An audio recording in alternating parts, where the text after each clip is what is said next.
आपको पैसा कैसे कमाना है, कैसे बचाना है और उन्हें कैसे इन्वेस्ट करना है, उससे रिलेटेड आपको काफी वीडियो मिल जाएंगी। लेकिन पैसों को कैसे बर्बाद करना है वो कोई नहीं बताएगा। सो डोंट वरी, मैं बताने वाला हूँ। आज के इस वीडियो में मैं आपको 7 ऐसे तरीके बताने वाला हूँ जो न केवल आपको गरीब बनाने में मदद करेंगे, बल्कि अगर इन 7 तरीकों को आप शिद्दत से फॉलो करते हो तो आपको रोड पर आने से कोई नहीं रोक पाएगा। और वीडियो शुरू करने से पहले एक डिस्क्लेमर, यहाँ मैं आपको सच में गरीब बनने की सलाह नहीं दे रहा, बल्कि आपकी आंखों पर जो पट्टी बंदी है और जो आप अपने पैसों को बर्बाद कर रहे हो, उस पट्टी को खोलकर आपको रियलिटी दिखाना चाहता हूँ। तो चलिए, अगर आप रेडी हो गरीबी का किंग बनने के लिए तो लाइक वाला बटन जरूर दबा दीजिए और जानते हैं बर्बादी के उन 7 तरीकों को। बर्बादी नंबर 1, इन्वेस्ट लेट। जी हाँ, अगर आपको अपनी रिटायरमेंट के टाइम पर एक भी रुपया नहीं चाहिए, कोई वेल्थ, कोई एसेट नहीं चाहिए, तो इन्वेस्ट लेट। आई नो आजकल सब कह रहे हैं इन्वेस्ट करो, ट्रेडिंग करो, stock market, mutual fund, index fund में पैसा लगाओ। पर हमें क्या, हमारे पास तो बहुत टाइम है, इन्वेस्टिंग ही तो है, कभी और कर लेंगे। जल्दी इन्वेस्ट करने के क्या फायदा, खामखा में पैसा खर्च, ऊपर से अगर लॉस हो गया तो और नुकसान। इससे बढ़िया है उन पैसों को पार्टी वार्टी में लगाओ, ट्रिप पर जाओ। इन्वेस्टिंग तो बाद में बुढ़ापे में भी होती रहेगी। कुछ ऐसा ही मानना था 23 साल के आशीष का। सेल्स की जॉब करने वाला आशीष का हमेशा से मन था कि सैलरी आते ही हमें सबसे पहले एंजॉय करना चाहिए। इन्वेस्टिंग करने की उम्र तो 30-35 साल बाद आती है। मेरे पापा ने भी तभी शुरू किया था। लेकिन दूसरी तरफ उसके दोस्त पारस का बिल्कुल उल्टा हिसाब था। पारस 22 की एज से ही हर महीने सैलरी आते ही 5,000 रुपए SIP के थ्रू इंडेक्स फंड में इन्वेस्ट करता था। और जब भी वो आशीष से इस बारे में डिस्कस करता, आशीष उसे समझाता कि ये सब बेकार है, कुछ नहीं रखा। उल्टा वो पारस को दिखाता कि देख, मैंने ये खरीद लिया, पिछले महीने में यहाँ गया, ये वो। पारस को लगा कि यार कहीं वो सही में गलत तो नहीं कर रहा, क्या सच में वो लाइफ के सारे मजे खो तो नहीं देगा। पर फिर भी मन मार कर वो इन्वेस्ट करता रहा और 13 साल बाद यानी 35 की एज में उसके पास 20 लाख रुपए की वेल्थ इकट्ठा हो चुकी थी। और जब आशीष को ये पता लगा कि पारस के पास 20 लाख रुपए की वेल्थ हो चुकी है तो वो हैरान हो गया और वो पारस से मिलने गया। इस बार आशीष उसको कुछ दिखाता है, इससे पहले पारस ने अपना पोर्टफोलियो उसको दिखा दिया। साथ ही पारस ने उसे फ्यूचर रिटर्न के बारे में भी बताया। और आप देख ही सकते हैं पावर ऑफ कंपाउंडिंग की मदद से 25 साल बाद पारस के पास 1 करोड़ 10 लाख रुपए की वेल्थ हो चुकी होगी। अब आशीष ने देखा और 35 की एज में उसे भी समझाया कि इन्वेस्टिंग जरूरी है, पावर ऑफ कंपाउंडिंग सच में आपकी लाइफ चेंज कर सकती है। लेकिन सब कुछ जानने के बाद आशीष ने स्टिल 2 साल बाद यानी 37 की एज में पहली बार इन्वेस्ट किया, क्योंकि आदत से मजबूर है ना।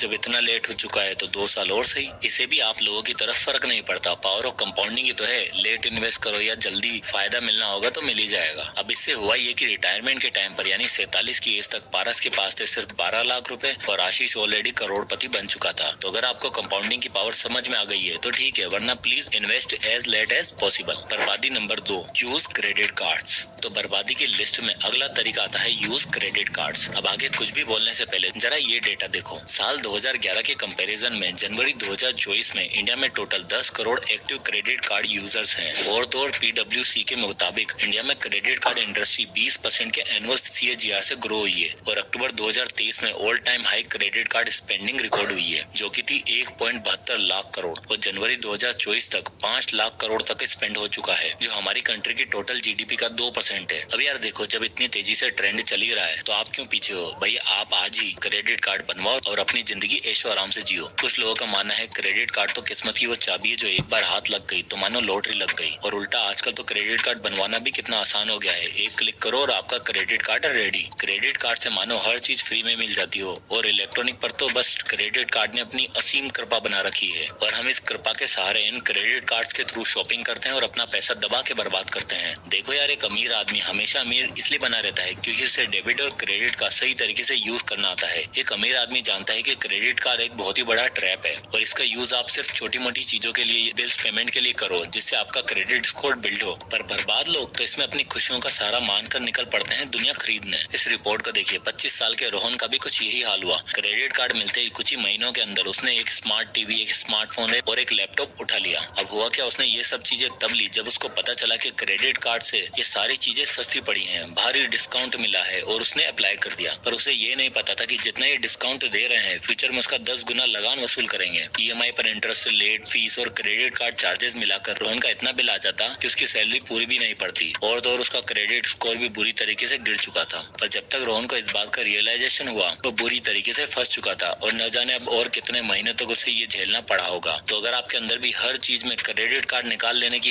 गंदी आदत है तो मुबारक हो, आप बर्बादी का दूसरा चरण पा चुके हो। और इसके बाद आता है बर्बादी का अगला तरीका। बर्बादी number 3, take more and more loans. दोस्तों आज के समय में कोई अमीर और कोई गरीब नहीं रहा। आज की डेट में अगर आपको कुछ भी चाहिए तो आपको मिल जाएगा। घर चाहिए मिल जाएगा, गाड़ी चाहिए मिल जाएगी, हायर एजुकेशन करवानी है हो जाएगी, सब कुछ मिलेगा लोन्स पे। पिछले कुछ सालों में ये लोन्स और ईएमआई का मानो कुछ ऐसा दौर आया है जिसने नॉर्मल से नॉर्मल मिडिल क्लास इंसान को भी अपने सपने पूरे करने का ख्वाब दिखा दिया है। और मानो या ना मानो 90% मिडिल क्लास लोगों का रोना सिर्फ इन्हीं 2-3 चीजों से है। पहले घर नहीं है करते रहेंगे, फिर जब घर ले लेते हैं तब इनका सुख चैन सब उड़ जाता है। हाल ही में मुंबई में 2 BHK फ्लैट के लिए मिस्टर इकबाल के साथ कुछ ऐसा ही हुआ। अब मुंबई जैसे शहर में प्रॉपर्टी का रेट्स आप सब जानते ही हैं। अब उन्हें जो मकान पसंद आया वो था 1,20,00,000 का, पर सब कुछ देख परख कर इकबाल मियां ने 40 लाख की डाउन पेमेंट करी और 80 लाख का लोन करवा लिया, जिसमें आप देख ही सकते हैं 9% के हिसाब से उन्हें लगभग 72,000 की ईएमआई देनी पड़ेगी अगले 20 सालों तक। और अगर मेंटेनेंस वगैरह मिला लें तो महीने का 75,000 रुपए का फिक्स्ड खर्चा। अब इकबाल मियां की सैलरी अच्छी खासी थी तो उन्हें लगा कि यार ये तो निकाल ही लेंगे, पर उनकी आंखें तो तब खुली जब उन्होंने देखा कि 20 साल बाद इंटरेस्ट का अमाउंट प्रिंसिपल अमाउंट से भी ज्यादा हो गया। पर अब तो दाव खेला जा चुका था। अब कुछ नहीं, हर रोज सुबह उठकर मन मार कर उन्हें काम पर जाना पड़ता है और ईएमआई और इंटरेस्ट से पैसा चुकाने के लिए काम करना पड़ता है और अपनी फ्रीडम का गला घोटना पड़ता है। चलो ये तो फिर भी घर था ना। आजकल तो 25,000 रुपए मंथली इनकम वाले लोगों को भी कंपनियां ईएमआई पर कार दे रही हैं। कोई इंसान 25,000 रुपए कमा के सोच रहा है कि गाड़ी आ जाएगी, वो गाड़ी वाले उसको 6 लाख की गाड़ी 9 लाख में चिपकाने के लिए तैयार बैठे हैं। लोन तो मानो आजकल इतना कॉमन हो गया है कि एक इंसान अपने घर का पंखा खरीदने के लिए भी ईएमआई बनवा लेता है। फिर धीरे धीरे ये आदत बदलती रहती है। टीवी आता है, टीवी से फोन आता है, फिर गाड़ी और फिर घर। दोस्तों एक समझदार और फाइनेंशियली लिटरेट इंसान ये जानता है कि सारी चीजें और बैंक बैलेंस सेटल करने के बाद ही होम लोन जैसा बड़ा डिसीजन लेना चाहिए। कार लोन लेते टाइम पर ज्यादा से ज्यादा डाउन पेमेंट पर ध्यान देना चाहिए, क्योंकि वो जानता है कि गलत टाइम पर अगर लेने गए तो ये लोन कंपनी हमारी जेब क्या हमारा खून तक सुखा देंगी। वो भी एक बर्बाद इंसान एक लोन चुकाने के लिए एक और लोन लेता है और लोन पे लोन लेता चला जाता है। बर्बादी number 4, don't try to raise your income. बर्बादी की तरफ जाने का एक सबसे इग्नोरेंट तरीका है जिस पर 90% लोग ध्यान नहीं देते। They don't try to raise their income. देखो यहाँ मैं आपको सैलरी अप्रेजल के लिए बात नहीं करा कि कल ऑफिस गए और बॉस से बोला मेरी सैलरी बढ़ाओ, वो हुआ भी तो 5% से ज्यादा नहीं होने वाला, तो उस थॉट को तो भूल ही जाओ। मैं यहाँ अर्निंग मेंबर्स की और आपकी एक्स्ट्रा इनकम सोर्स की बात कर रहा हूँ। एक नॉर्मल मिडिल क्लास इंसान या कह लो आज का युवा एक मीडियोकर सी सैलरी में खुश हो जाता है, क्योंकि उसके सारे खर्चे निकल रहे हैं, पार्टियां हो रही हैं, ऐशो आराम चल रहा है और इसी चक्कर में वो कुछ करने की, थोड़ा एक्स्ट्रा अर्न करने की सोचता भी नहीं है। आप में से कितने लोगों का एक से ज्यादा इनकम सोर्स है?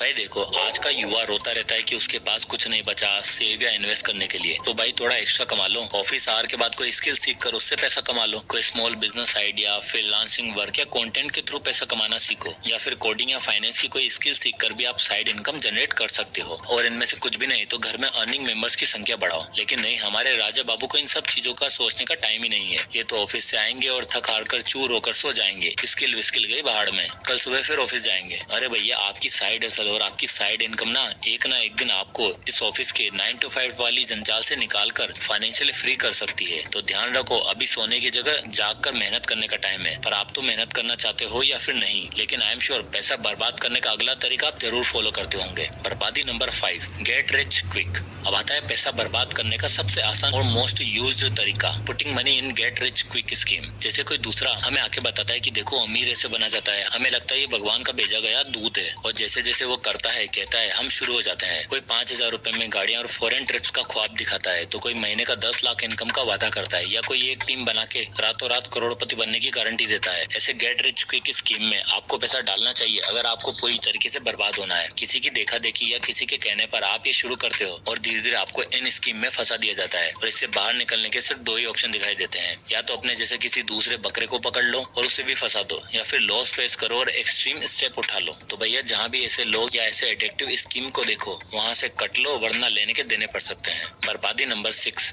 Don't make funds for a rainy day. Rainy day यानी इमरजेंसी सिचुएशन। भारत में 80% लोग लाइफ इंश्योरेंस और टर्म इंश्योरेंस जैसी चीजों के बारे में जानते हैं, लेकिन हैरानी की बात तो ये है कि 80% में से हार्डली 10 से 20% लोग ही इमरजेंसी सिचुएशन के लिए तैयार होते हैं। देखो यार मैं समझता हूँ इंश्योरेंस करवाना महीने के 500-600 रुपए या साल का 1,000 रुपए देना आपको बर्बाद लगता है, क्योंकि इसका कोई यूज नहीं होता, तो क्या जरूरत है। अब ये सोचने वाले वही लोग होते हैं जो गाड़ी का 20-20 हजार रुपए का इंश्योरेंस पे कर देते हैं, फोन तक का इंश्योरेंस करवा लेते हैं, लेकिन अपनी हेल्थ का नहीं। इंश्योरेंस तो छोड़ो ही, अपने पास इमरजेंसी फंड तक नहीं रखते जो किसी बुरी सिचुएशन में इनके काम आ सके। और वैसे तो दुनिया के सबसे रिच लोगों का कहना है कि आपके पास एटलीस्ट 6 महीने के एक्सपेंस का इमरजेंसी फंड होना चाहिए, जिससे अगर कोई एक्सीडेंट या जॉब छोड़ने की कोई सिचुएशन आ जाती है तो आप अगले 6 महीने बिना किसी और का सहारा लिए या फिर लोन लिए अपना घर चला सकते हो। और तो और इंश्योरेंस होने की वजह से अगर आपके परिवार में किसी को भी मेडिकल इमरजेंसी आती है तो आपका बैंक बैलेंस सेफ रहता है और सारा खर्चा इंश्योरेंस कंपनी उठाएगी। लेकिन आपको क्या, आप तो तब सोचोगे ना जब कुछ हो जाए। किसी चीज के बारे में पहले से सोच के क्या फायदा है ना। जब कोई इमरजेंसी आएगी, सारी सेविंग्स निकल जाएगी, उधार लेने की नौबत आन पड़ेगी, तब समझ आएगा कि एक छोटा सा इमरजेंसी फंड या इंश्योरेंस आपको किन परेशानियों से बचा सकता था। बर्बादी नंबर 7, एडिक्शन। आखिरी और सबसे कॉमन तरीका पैसा बर्बाद करने का, एडिक्शन। वो कहते हैं ना, इंसान दुनिया में सबसे जी सकता है, सबको हरा के आगे बढ़ सकता है, लेकिन अगर वो खुद से हार गया तो वो दोबारा कभी नहीं उठ सकता। बट ये एडिक्शन कुछ ऐसा ही करता है आपके साथ। इंडिया में लोगों का अल्कोहल, गैम्बलिंग, बेटिंग जैसी चीजों का एडिक्शन तो नहीं है, लेकिन इसी के साथ आजकल नए एडिक्शन आ गए हैं। Food addiction, drinking, shopping, entertainment का एडिक्शन। देखो, अति किसी चीज की अच्छी नहीं होती, फिर चाहे वो चीज सही हो या फिर गलत, एक ना एक दिन उसका अंत होता ही है और वो अपने साथ बहुत सारी चीजें ले जाती है। इसका सबसे ग्रेटेस्ट एग्जांपल है इंडिया के वॉरेन बफेट कहे जाने वाले मिस्टर राकेश झुनझुनवाला जी। राकेश जी को अल्कोहल का एडिक्शन था और एक बार जब उनसे एक इंटरव्यू में पूछा गया कि आपकी सबसे वर्स्ट इन्वेस्टमेंट कौन सी है, तो उनका जवाब था माई हेल्थ। और उस एडिक्शन ने इंडिया के बिग बुल को छीन लिया, जो आगे न जाने कितने दिग्गजों को पीछे छोड़ने वाले थे। चलो, ये तो फिर भी एक अवॉइडेबल सिचुएशन है, लेकिन आज की डेट में हर चीज में एडिक्शन देखने को मिल रहा है। बच्चे ऑनलाइन गेमिंग पर लगे हुए हैं अपने माँ बाप का पैसा बर्बाद करने में, और आजकल के बच्चे बिना मोबाइल फोन के तो खाना तक नहीं खाते। और खाने से याद आया, एक नॉर्मल मिडिल क्लास इंसान अपनी इनकम का 40% हिस्सा सिर्फ खाने पीने पे खर्च करता है, और वो हेल्थी खाना नहीं बल्कि ऑनलाइन फूड वाला खाना। अब जो लोग खाने पीने वाले नहीं होते तो उन्हें शॉपिंग का एडिक्शन होता है। एडिक्शन से ज्यादा आई गेस उन्हें फोमो होता है, तभी बिना किसी जरूरत के अपना वार्डरोब भरते चले जाते हैं। और जब तक इन एडिक्शन का हमें एहसास होता है तब तक या तो हमारी हेल्थ खराब हो चुकी होती है या फिर सारा पैसा डूब चुका होता है। इसलिए वक्त रहते इन एडिक्शन को पहचान लो, इन पर अंकुश लगाओ, बजटिंग करो, जिससे आपको पता लगेगा कि कितना पैसा फालतू का खर्च हो रहा है। पता लगाने के बाद अपना पैसा और अपनी हेल्थ दोनों बचाओ, बिकॉज एज दे से health is the biggest wealth. तो दोस्तों, कमेंट करके बताओ आप इन 7 तरीकों में से बर्बादी का कौन सा तरीका यूज कर रहे हो। तो आई होप ये वीडियो आपको पसंद आया होगा। वीडियो पसंद आया हो तो इसे लाइक करो, ज्यादा से लोगों तक शेयर करें। इसी तरह के वीडियोस के लिए चैनल को सब्सक्राइब करना ना भूलें। तो मिलते हैं नेक्स्ट वीडियो में, तब तक के लिए जय।